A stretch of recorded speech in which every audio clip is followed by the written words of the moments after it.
আমার আবার night duty শুরু হচ্ছে। 3 দিনের যে নাইট ডিউটিটা হয় তার প্রথম দিন হচ্ছে আজকে। আর ভিডিওটা আমি সারাদিন সকাল থেকে শুরু করতে পারিনি, কারণ আজকে প্রচুর কাজ ছিল। আর তাছাড়া আমার ঘুম থেকে উঠতে অনেকটা লেট হয়ে গেছিলো, তাই দেখলাম যে সন্ধ্যাবেলাতেই ভিডিওটা স্টার্ট করি। আর এখন আমি জিও মার্ট থেকে কতগুলো জিনিস অর্ডার দিয়েছিলাম, যেগুলো আমার অর্ডার দেওয়ার অনেক আগেই দরকার ছিল, কিন্তু আমার লাস্ট মোমেন্টে ছাড়া আমার কোনো কিছু মনে পড়ে না। ঠিক কোনো একটা খাবার বানাতে যাব বা কিছু একটা আমার লাগবে, সেই মোমেন্টে মনে পড়ে তো বাড়িতেই নেই। তো আমি চা বানাতে যাব, তখন দেখছি ঘরে দুধ নেই। বাসন মাজতে যাবো, তখন দেখছি বাসন মাজার ভিম লিকুইডটা শেষ হয়ে গেছে। আর তার সঙ্গে আনিয়ে নিলাম একটা ব্যানানা চিপস, এটা আমার খেতে খুব ভালো লাগে, তোমাদের কার কার ফেভারিট জানিও।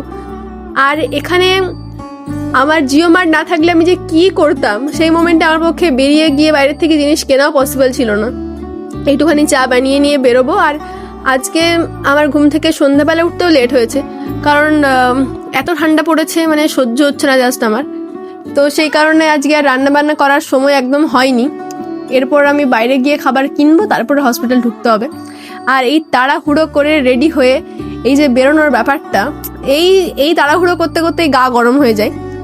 আর এই যে ঠান্ডাটা পড়েছে, তোমরা যারা নাইট ডিউটি করছো তারা খুব ভালো করে জানবে, মানে আমাদের প্রফেশনাল লোকজনের কথা বলছি আমি।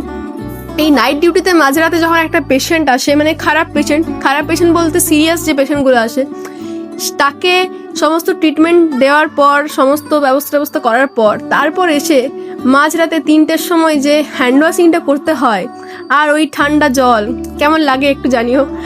মানে তখন ভাবি যে ভগবান, কি পাপ করেছিলাম যে রাত্রেবেলা 3:30টার সময় পেশেন্ট পাঠাতে হলো, কেন পেশেন্টগুলো ঘরেই সুস্থ রাখো। যাই হোক, তার পরের দিন হয়ে গেছে। আর আমি ডিউটি আওয়ার্সে খুব একটা ভিডিও রেকর্ড করি না জেনারেলি। আর বাড়ি চলে এসেছি। সকালবেলা এসে তো আমার গুচ্ছের কাজ আছে, আর তারপর বাড়ি ফিরে ফ্রেশ হয়ে সোজা আমি চলে এলাম ঘর ঝাঁট দেওয়ার জন্য।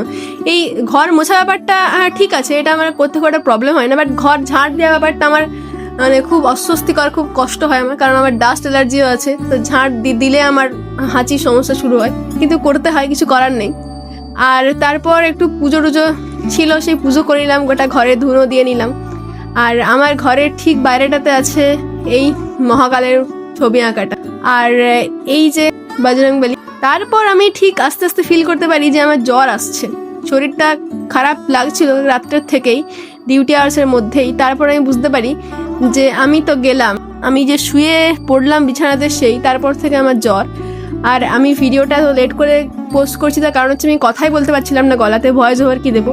তারপর আমার এই হচ্ছে আমার গলার অবস্থা, শরীরের অবস্থা। এখন একটু বেটার আছি। দেখা হচ্ছে নেক্সট ব্লগে, টাটা।